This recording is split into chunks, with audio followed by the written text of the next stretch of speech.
ఆంధ్రప్రదేశ్ ప్రజలకు ఉచితంగా ఇసుకను అందించడానికి రంగం సిద్ధమైంది. ఇందుకు సంబంధించిన విధి విధానాలు ఇప్పటికే రూపొందించిన ప్రభుత్వం రేపటి నుంచే ఈ విధానాన్ని అమల్లోకి తీసుకురానుంది. ఇందుకోసం అన్ని ఏర్పాట్లు చేస్తోంది. తొలుత అన్ని చోట్ల స్టాక్ కేంద్రాల్లో అందుబాటులో ఉన్న ఇసుక పంపిణీ చేస్తారు.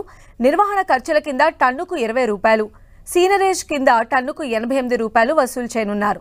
నిల్వ కేంద్రాల నుంచి తరలించే ఇసుకకు వే బిల్లులు జారీ చేస్తారు.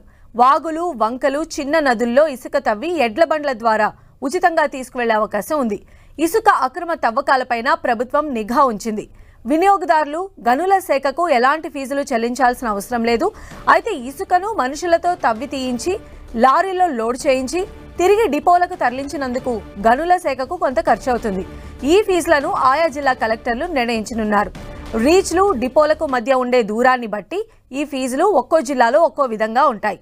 ఏపీ వ్యాప్తంగా 83 B1 కేటగిరీ రీచ్ల పరిధిలో ఇసుక డిపోలు ఉన్నాయి.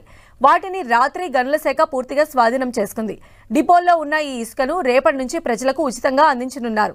రోజుకు ఒక్కొక్కరికి సగటున 20 టన్నుల ఇసుక మాత్రమే సరఫరా చేయాలని విధి విధానాల్లో పొందుపరిచారు. ప్రజలే నేరుగా డిపో వద్దకు లారీ, ట్రాక్టర్, ఎడ్లబండి లాంటి వాహనాలు తీసుకొచ్చి ఇసుకను తీసుకువెళ్లవచ్చు. ఇసుక అవసరం ఉన్నవారు ఆన్లైన్లోనే బుక్ చేసుకునే ఏర్పాటు కూడా చేయనున్నారు. నిర్వహణ ఛార్జీలు, గ్రామ పంచాయతీలకు ఇచ్చే 88 రూపాయల ఫీజును ఆన్లైన్లోనే చెల్లించేలా నిబంధన తీసుకురానుంది ప్రభుత్వం.